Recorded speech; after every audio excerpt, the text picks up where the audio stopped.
Monsoon बरसात का नजारा दोस्तों। और हमारे अंकित चैनल वाले ब्रिजभान भाई, ये देखो सभी यूट्यूबर भाई खड़े, पंप जोर जोर मार रहे यार, चार पंप मार जोर।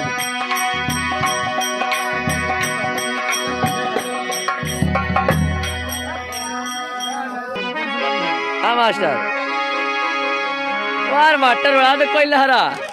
ये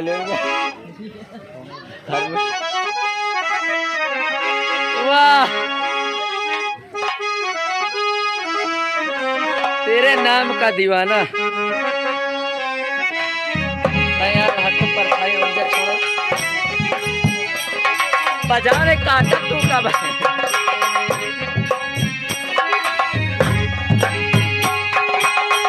और चौधरी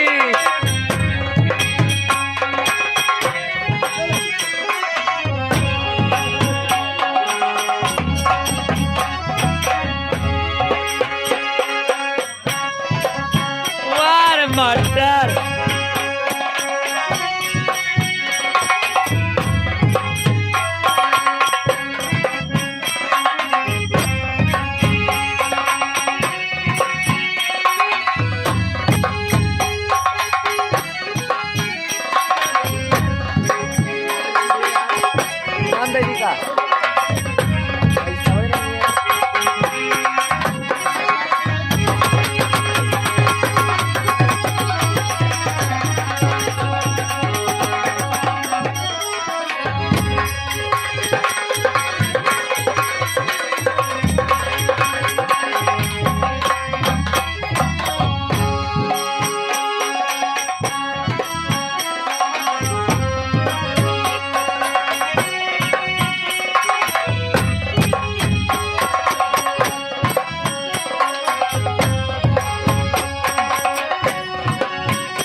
ढोलक मास्टर बटरे जाए रखा।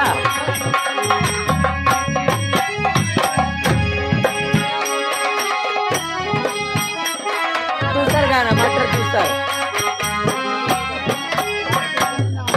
वाह मास्टर भाई, दूसरा गाना यार अच्छी बजा यार।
रहा है श्रृंगार घर में भाई। हाय लोगों नहीं, हाय दोस्तों, हाय लोगों।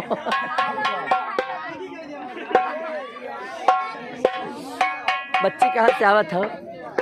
क्या बच्ची है? बच्ची कहाँ शादी? इतने सारे लोग हमारे श्रृंगार घर में भरे हैं। अब आप लोग बताइए हम कहाँ जाए? हाँ